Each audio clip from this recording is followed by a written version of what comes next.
Hello mga buddy. Ito ngayon, luluto ng hapunan.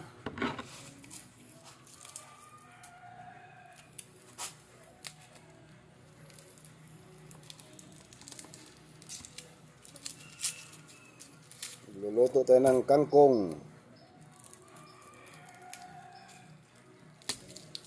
Adobong kangkong.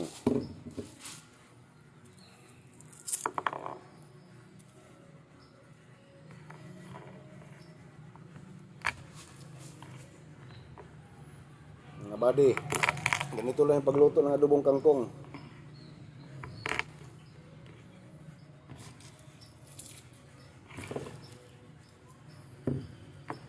Ibisatin mo lang yung bawang, huwag mo na taratad-tarin.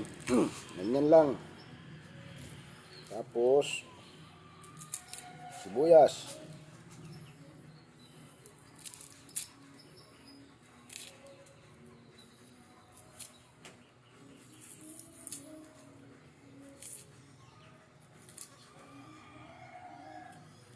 Tatlong sibuyas yung ginamit ko at mas malaki pa yung itlog ko dito sa sibuyas na to eh.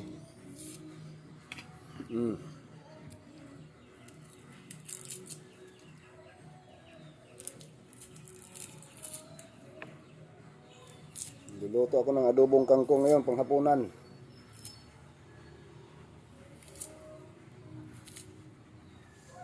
Tagal na akong hindi nakatikim eh. Sa gilid-gilid ko lang kinuha. Diyan sa mga bukirin. Nakalat-kalat lang, di nila pinapansin. Di akong tumira. Titirahin ko.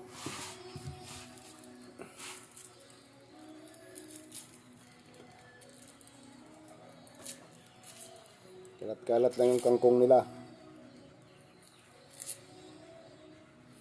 Hindi ko pala nabidyohan kanina yung paghimay ng kangkong. At yung kangkong kasi walang tapon yun pag hinimay mo. Lahat yun nagugulay. Grabing init mga buddy.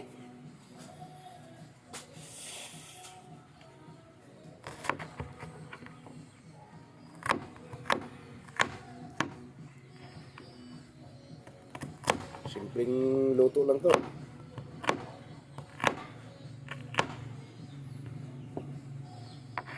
Bawang lang at saka kuwan. Mantika, bawang, suka, tuyo, dato puti. Oh. Yan lang. Siyempre, hindi mawawala yung oyster sauce. Ito, mamasitas. Yan lang yan. May ulam na mamaya. Kape muna tayo para mainitan.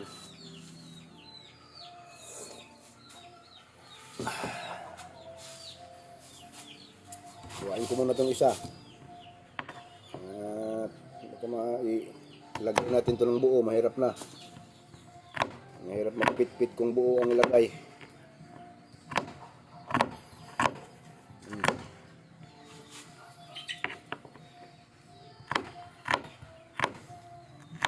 At siyempre,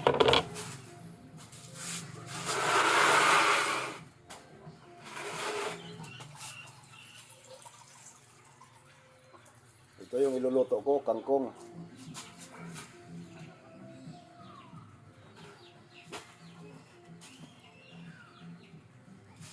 Umiyak na ako, masakit yung sibuyas.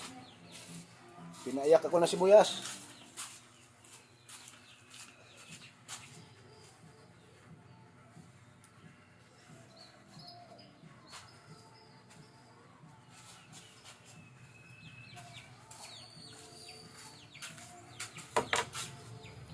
Kakaiyak naman yung sibuyas na yon. Kape muna tayo.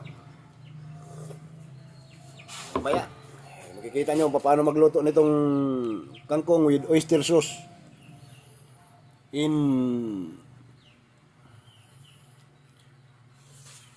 Ano ito?